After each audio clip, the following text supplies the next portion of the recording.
Hi friends, welcome back to our channel golden food. ఈరోజు వీడియోలో సొరకాయ హల్వాను ఎలా తయారు చేసుకోవాలో ఈ వీడియోలో చూపిస్తాను.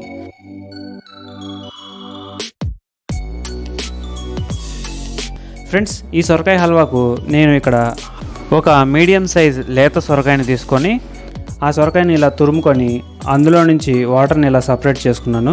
ఇది నార్మల్గా చేసుకునే సొరకాయ హల్వాలా కాకుండా దీన్ని మహారాష్ట్రలో కాశీ హల్వా అని అంటారు ఫ్రెండ్స్. ఆ టైప్లో నేను ఈ సొరకాయ హల్వాను ఇప్పుడు తయారు చేస్తున్నాను. ఇది మేము జనరల్గా ఇంట్లో తయారు చేసుకుంటూ ఉంటాం. ఈ సొరకాయ హల్వాకు కావాల్సిన పదార్థాలను ఇప్పుడు చూద్దాం. ఒక మీడియం సైజ్ లేత సొరకాయని తీసుకొని ఇలా తురుముకొని పక్కన ఉంచుకోవాలి ఫ్రెండ్స్. ఆ తర్వాత ఈ సొరకాయ తురుములో నుంచి నీళ్ళను ఇలా సపరేట్ చేసుకొని ఉంచుకోవాలి. ఎలా సపరేట్ చేసుకోవాలో ఏంటనేది వీడియోలో ఇప్పుడు మీకు చూస్తున్నారు ఫ్రెండ్స్.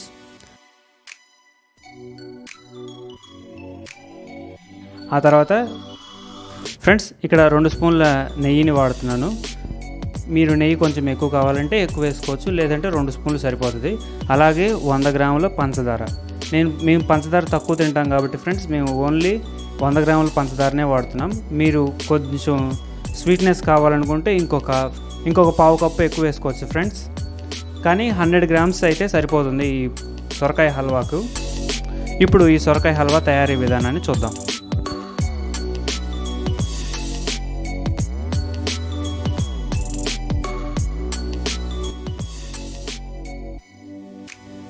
ఇప్పుడు మనం ఒక ప్యాన్ తీసుకొని అందులో ముందుగా మనం సొరకాయ నుంచి పిండుకున్న నీళ్ళను వేసుకోవాలి. ఈ నీళ్ళను లో ఫ్లేమ్లోనే వేడి చేసుకోవాలి.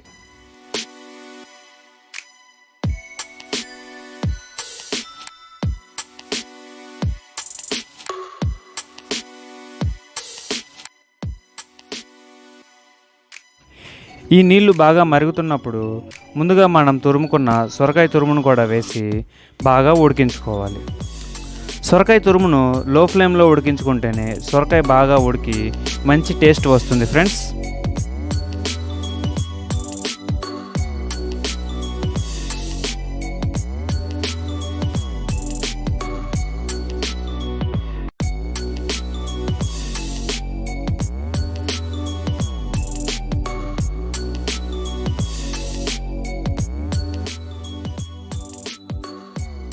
ఇప్పుడు సొరకాయ బాగా ఉడికిన తర్వాత పంచదారను వేసుకోవాలి ఫ్రెండ్స్. ఇక్కడ నేను కేవలం 100 గ్రాముల పంచదారనే వేసుకుంటున్నాను. మేము పంచదార తక్కువ తింటాం కాబట్టి తక్కువ వేసుకుంటున్నాం. మీరు ఇంకొక పావు కప్పు ఎక్కువ వేసుకోవచ్చు.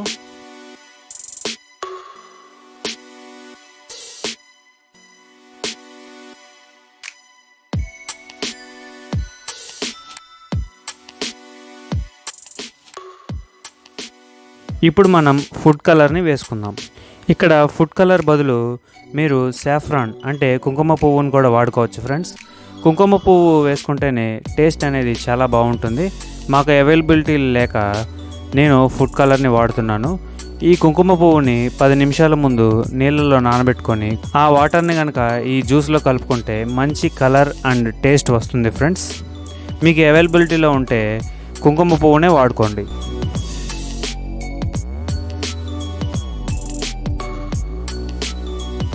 ఇప్పుడు చిటికెడు అంటే చూడండి ఫ్రెండ్స్, కొంచెం ఉప్పును వేసుకోవాలి.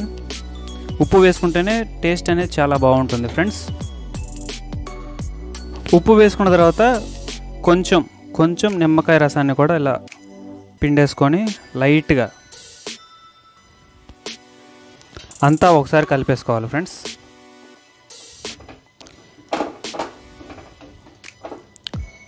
ఉప్పు వేసుకుంటేనే టేస్ట్ అనేది మొత్తం బ్యాలెన్స్ అవుతుంది. అందుకని చిటికెడు కొంచెం వేసుకోవాలి ఫ్రెండ్స్.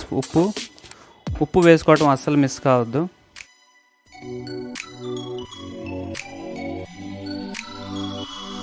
ఇప్పుడు యాలకుల పొడి కూడా వేసుకుంటున్నాం.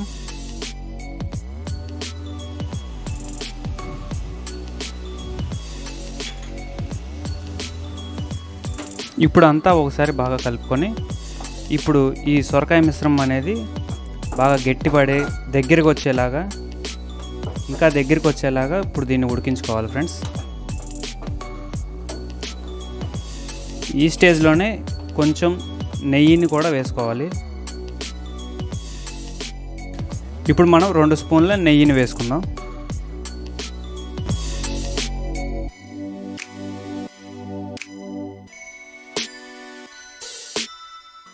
ఇప్పుడు కొంచెం పచ్చకర్పూరం వేసుకుందాం.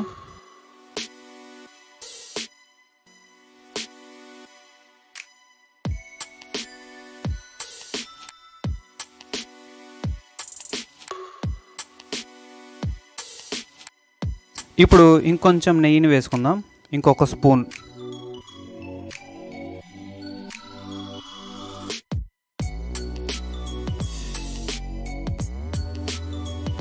ఇప్పుడు ముందుగా మనం నెయ్యిలో వేయించుకున్న జీడిపప్పులను కూడా వేసుకోవాలి.